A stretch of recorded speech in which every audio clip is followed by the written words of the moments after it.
Hey guys, it's Kiera from Charm City Buyers. And I'm Khalil, Charm City Buyers. So in this episode, we are going to talk about finding the right property. So one of the things that we're asked all the time is not only what makes a good deal actually good, but how do you find the deals in the first place?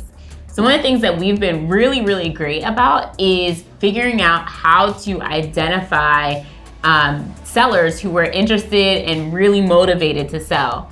And we do that a few different ways. First, we like to kind of go old school, right? Like nowadays people are doing cold calling and all types of things. We actually send letters, right? So we find folks who are interested in selling their properties or are in positions where they would be interested in selling their properties, and we'll send them letters.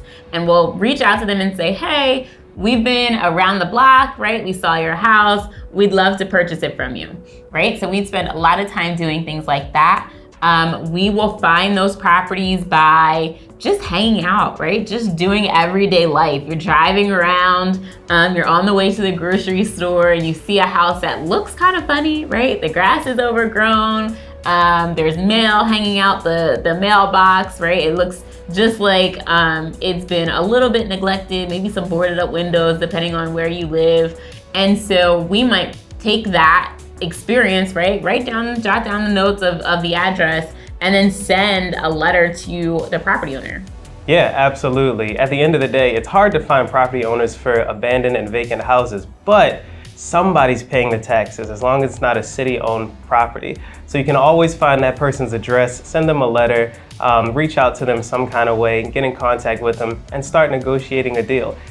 They're looking to sell the property 9 times out of 10 because it's not generating income for them. It's a headache. It's probably something that was passed on to them from another relative or another source, and they're just looking to unload it in some kind of fashion.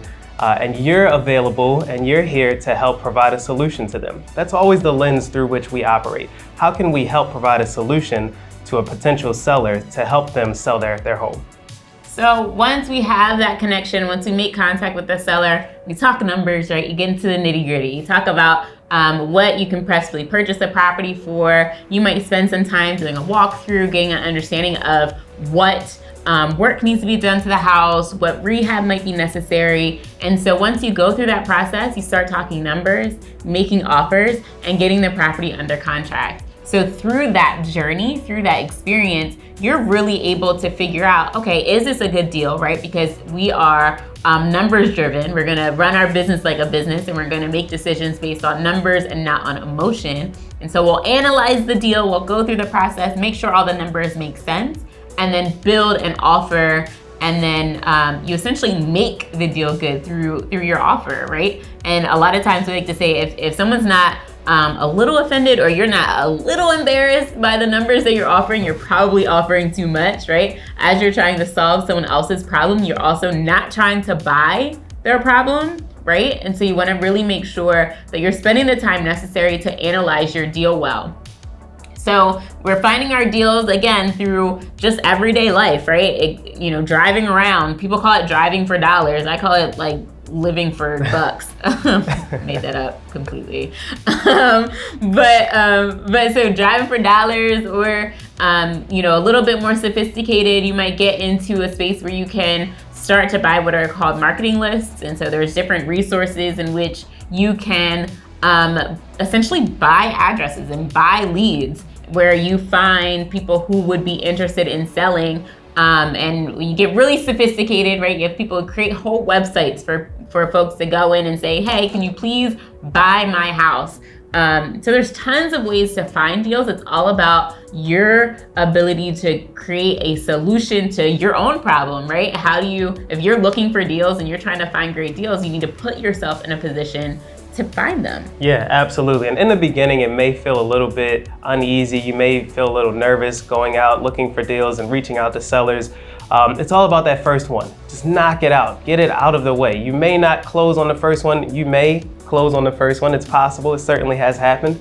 But at least you get out there. You start making offers. You start negotiating, having conversations. You may stutter and stammer a little bit, but that's okay. Just get the first one under your belt. Absolutely. So if you're looking for a little bit more information on how you find the right properties, of course, as always, we got you. So we are actually re-releasing our Finding the Right Properties class, which goes through how you're able to, when you find that property, write down that address, what you do with it, and how you take that to the next step so you're in a position to start making offers. For more information, check us out online, charmcitybuyers.com, or visit all of our social media platforms, Facebook, Instagram, Twitter, and YouTube. At Charm City Buyers.